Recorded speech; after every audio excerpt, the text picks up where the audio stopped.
సుందరం, ఈ రైక ఎంత బాగుందో. కాస్త వదులైంది. ఆ మాత్రం వదులుండాలి. పెరిగే వయసేగా. ఈ జాకెట్లో నువ్వు అచ్చం సినిమా స్టార్లా ఉన్నావు. నిజమే, అంతా అంటున్నారు. ఇట్లాంటి జాకెట్ 4 కుట్టి పెట్టవు? 4 ఏం కర్మ, 7 వారాల నగల్లాగా 7 వారాల జాకెట్లో కుట్టి పెడతాను. మరి నాకేమిస్తావు? నాగమండి దగ్గర ఏముంది? బొండారు కొబ్బరి పీచు తప్ప. అలా కాదు, నాగమణి చేత్తో చేసిన చేపల పులుసు తింటే స్వర్గానికి బెత్తెడు దూరంలో ఉంటావని. ఎవరు చెప్తా? ఎవరేంటి, కోనసీమంతా కోడే కూస్తుంటేను. అంత మనసైతే రాత్రి భోజనానికి రండి మీరిద్దరు. ఇద్దరునా? ఎందుకు? నేను ఒక్కడనే వస్తా. రాత్రిపూట వాడు ఉపవాసాలు చేస్తున్నాడు. నేనా? ఉపవాసాలా? ఎందుకు? ఎందుకేమిట్రా? పిచ్చి తగ్గితే ఉపవాసాలు చేస్తానని అంతర్వేది నరసింహస్వామికి నేను మొక్కలా? నాగమణి నువ్వెళ్ళు, నేనొస్తా. రాకపోయావో? అబ్బే వస్తా. నాకు పిచ్చా?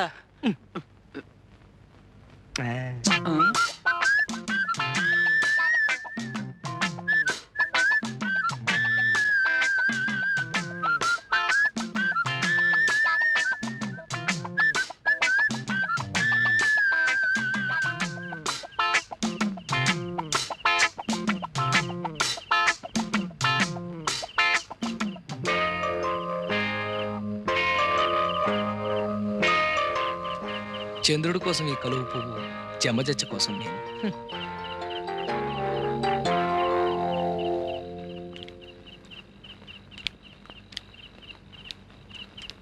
ఏది నోరు తెరు.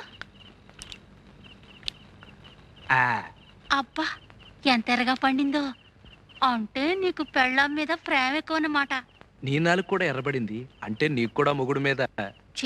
ఓ సుందరం, ఇప్పుడు నాలుకే కాదు, బుగ్గలు కూడా ఎర్రబడ్డాయి. అది సరే, ఇప్పుడు నీకెన్నేళ్ళు? పోను నేను చెప్పనా, 19. అట్ట కనిపిస్తున్నానా? అసలు ఈ గౌన్ వేసుకున్నావంటే 12. కవునా? నైట్ గౌను విదేశాల్లో దొరసానమ్మలు వేసుకుంటారు. అయితే రేపు సంతకేసుకెళ్ళిపోనా? సంతకా? అమ్మో సంతకా, జనాలంతా పడి చేస్తారు.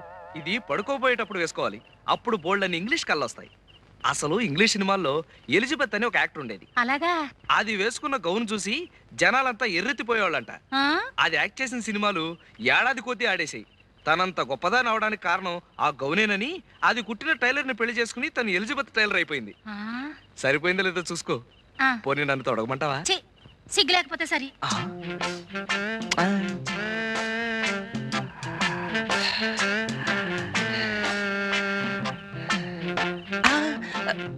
ఎందుకు వృధాగా ఆవేశపడ్డం? ఎలాగూ పల్చన గౌను వేసుకుని బయటకు వస్తుందిగా, అప్పుడు పుట్టుబచ్చ చూసేయచ్చు.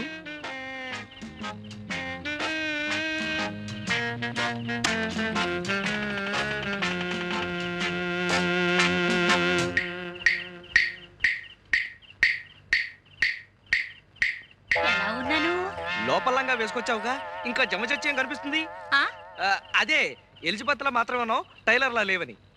ఏంటి సుందరం? అది అదే అది జమజ.